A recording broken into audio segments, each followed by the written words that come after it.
Halo guys, ketemu lagi dengan saya Iman dan Rico di acara Demi. Oke, kali ini gua sama Rico mau membahas tentang sesuatu ya. Apalagi ini adalah kartun favorit di tahun era 90-an. Ya. Siapa yang nggak tahu Crayon Shinchan ya? Ini karakter yang sedikit mesum, anak kecil gitu ya. Dia tenar sampai tahun 2000-an lah. Tapi sampai saat ini juga masih ada fans-fansnya yang masih membaca ya kelanjutan story-nya kayak gimana gitu. Ya, betul. Ya, Crayon Shinchan atau biasa kita kenal dengan sebutan Shinchan ini awalnya adalah sebuah seri manga Jepang yang diilustrasikan oleh Yoshito Usui ya. Yang menceritakan petualangan seorang anak berusia 5 tahun ya, bernama Nohara Shinosuke ya, tersebut Shinchan tadi ya. Itu bersama keluarganya, teman-temannya, tetangga-tetangganya itu ya, yang berlatar di kota Kasukabe yang di Jepang emang ada ya itu ya. Nah, namun sebelum terbit sebagai komik Jepang atau manga ini ya, Crayon Shinchan pertama kali muncul pada tahun 1990 dalam sebuah majalah mingguan Jepang ya, yang berjudul Weekly Manga Action ya, yang diterbitkan oleh Futabasha. Menurut rumor yang beredar, ternyata Shinchan ini diambil dari kisah nyata, dan di kisah nyata ini terdapat kisah tragis di balik kelucuan dan keseruan cerita di manga dan animenya, guys. Nah, mau tahu gimana cerita dan misteri apa yang sebenarnya terjadi di balik tokoh animasi yang Jepang yang satu ini? Oke, mari kita simak video ini sampai habis ya. Oke. Nah, kita balik lagi. Crayon Shinchan merupakan sebuah serial manga dan anime yang bertokoh utamakan seorang anak umur 5 tahun seperti yang kita ketahui ya. Dan bernama Nohara Shinosuke atau biasa dipanggil Crayon Shinchan. Nah, itu ya guys. Yang memiliki ciri-ciri khusus ya, khas ya. Kayak alisnya yang tebal, terus cara bicaranya yang kayak deep voice. Iya, pakai deep voice. Ngepas ya.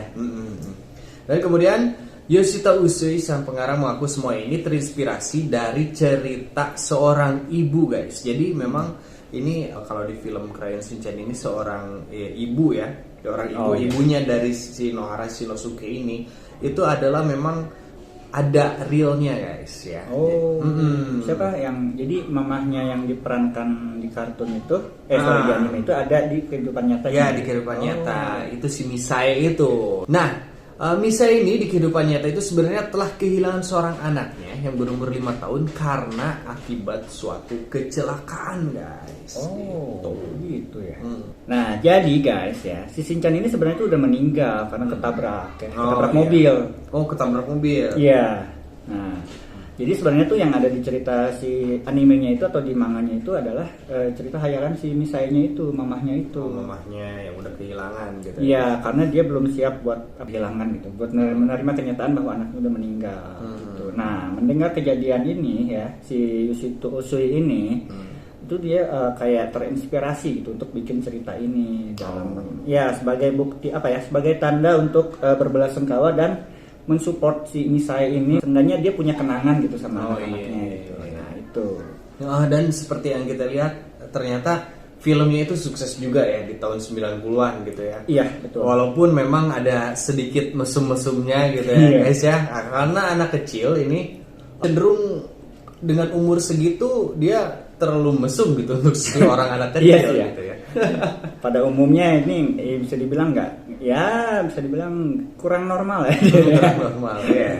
Terus ada lagi nih info nih, bisa dibilang salah satu inspirasinya selain dengan ceritanya itu, Yoshito Usui juga mengambil judul Crayon Shinchan itu dikarenakan bahwa si Misae itu jadi pas kejadian tabrakan itu, Misae itu menemukan sebatang krayon.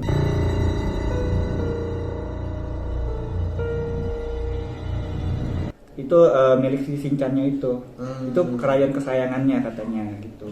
Nah, jadi memang anak kecil itu sering menggambar ya guys ya dengan krayonnya gitu. Iya, betul. Nah, makanya dari situ Yoshito Usui pun menjuduli itu dengan Crayon Shinchan itu, guys. Oke guys, meskipun Crayon Shinchan masih mengudara sampai tahun ini ya di salah satu stasiun TV, namun banyak yang tidak tahu bahwa pengarangnya itu sudah meninggal guys. Dan itu secara tragis ya. Ya, pada usia 51 tahun dan tepatnya di 11 September 2009 silam kemarin guys gitu. Dan seperti yang diketahui bahwa jenazah pria ini yang kelahiran 21 April 1958 ini ditemukan di dasar tebing Gunung Arafune di prefektur Gunma, Jepang, seperti yang disampaikan oleh Japan Times. Menurut Japan Times, dia sudah ditemukan gitu di salah satu gunung di Jepang gitu. Nah, dan sebelumnya ya pada tanggal 12 September 2009 itu keluarga Usui itu dari Kasukabe melaporkan hilangnya sang komikus ini yang tak kunjung pulang. Jadi dia tuh bilangnya mau naik gunung. Nah, tapi udah berapa hari nih, udah berapa lama dia nggak pulang-pulang dan nggak ada kabarnya. Nah, terus dia langsung lapor ke polisi ya tanggal 19 Septembernya itu. Nah, terus jenazah yang busananya yang udah sesuai dengan deskripsi yang oleh keluarganya itu ditemukan di dasar gunung. Di dasar gunung ya. Ya, pihak keluarga langsung mengidentifikasi jenazah itu ya keesokan harinya bersama dengan catatan gigi. Ya, iya. Nah, dari si Yoshito Usui itu. Gitu. Dan ada satu lagi yang melaporkan di mainichi.jp ya. Setelah diselidiki lebih jauh, dikabarkan juga bahwa kamera yang dibawa oleh Usui berhasil ditemukan guys ya. Dan gambar terakhir yang diambilnya sebelum meninggal sepertinya sedang berada di sisi bagian atas tebing. Kepolisian prefektur Gunma mengatakan bahwa kondisi jenazah Usui tampak seperti jatuh dari ketinggian 120 meter. Lumayan. Jadi dari tebing Tomoiwa di Gunung Arafune yang berada di sekitar Gunma dan prefektur Nagano. Kamera milik Usui beserta ranselnya yang berisi ponsel, dompet, serta beberapa pakaian ditemukan di lereng gunung sekitar 50 meter dari jasadnya. Berarti jadi memang ini banget ya tercerai-berai gitu ya. Semua barang-barang kita juga nggak bakalan peduliin ya, yang pasti pada saat itu kita pengen selamat ya, tapi ternyata takdir mengatakan lain guys. Nah, jenazah Usui sendiri ya ditemukan pertama kali oleh seorang pendaki gunung di Sabtu pagi. Dan lalu helikopter polisian prefektur Gunma itu mengangkatnya dari daerah itu ya. Langsung itu pada Minggu siangnya. Jadi sehari setelahnya. Otopsi dilakukan di kantor polisi Shimonita menyimpulkan bahwa Usui kemungkinan meninggal pada 11 September 2009 setelah paru-parunya hancur akibat benturan pas jatuh itu. Jadi ya memang ya ini murni kecelakaan ya ternyata ya. Nah, setelah 2 hari jenazah ditemukan guys ya, perusahaan Futabasa yang menerbitkan manga Crayon Shinchan menyampaikan sebuah konferensi khusus di Tokyo. Para pejabat perusahaan mengungkapkan rasa terkejutnya atas kematian penulis 51 tahun itu ya. Pihak perusahaan juga menyampaikan bahwa Usui meninggal setelah jatuh saat sedang mengambil gambar di pinggir tebing. Nah, jadi buat kalian semua juga harus hati-hati ya kalau misalkan kalian panjat tebing ya atau lagi naik gunung lah ya. Ya, lagi naik gunung itu hati-hati ya untuk mengambil gambar, untuk mengambil kenang-kenangan. Ya. Pemakaman Yoshito Usui digelar pada 23 September 2009 secara tertutup guys. Ya, ini nggak tahu kenapa juga ya. Kenapa bisa sampai tertutup gitu ya. Padahal belum Covid ya waktu itu ya. Iya, masih jauh ya. Masih tinggal 10 tahun lagi ke Dan ia meninggalkan seorang istri dan 2 anak putrinya ya. Kedua anaknya pindah rumah setelah ayahnya mereka tuh meninggal gitu. Manga Crayon Shinchan sendiri terbit sejak 1990 hingga 2010 sebanyak 50 volume ya. Animenya telah mengudara sekitar 940-an episode sejak 1992. Sebenarnya ada satu info juga dalam bentuk animenya itu sampai sekarang masih lanjut loh. Di stasiun TV Jepang tapi ya.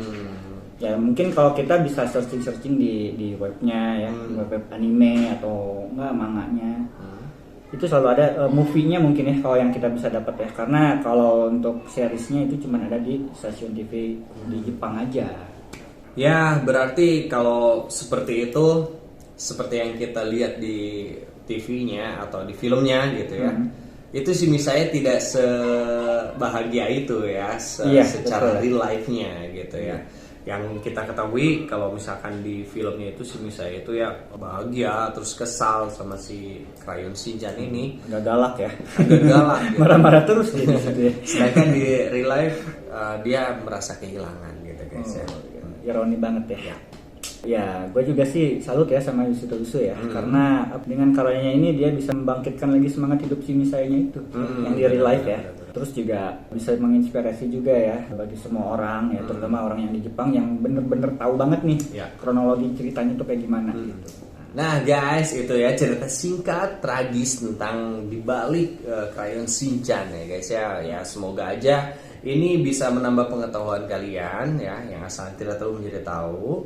Walaupun memang ini hanya sebagian kecil yang kita ceritakan gitu guys ya. Iya betul. Jadi kalau misalkan kalian punya info lebih lanjut ya yang nggak kita sebutin di sini, bisa kalian ketik aja di komen ya. Nah ya ketik di kolom komentar kalau ada tambahan ceritanya. Gitu Ya, atau ada yang memang harus dirawat pun ya silahkan ya. Silahkan. Kita bebas kok. Ya.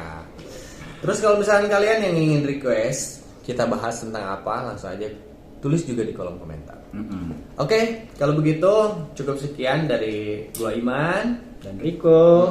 Sampai ketemu lagi Ya. di The Meet selanjutnya membahas tentang yang lainnya. Oke. Oke, bye-bye. Bye.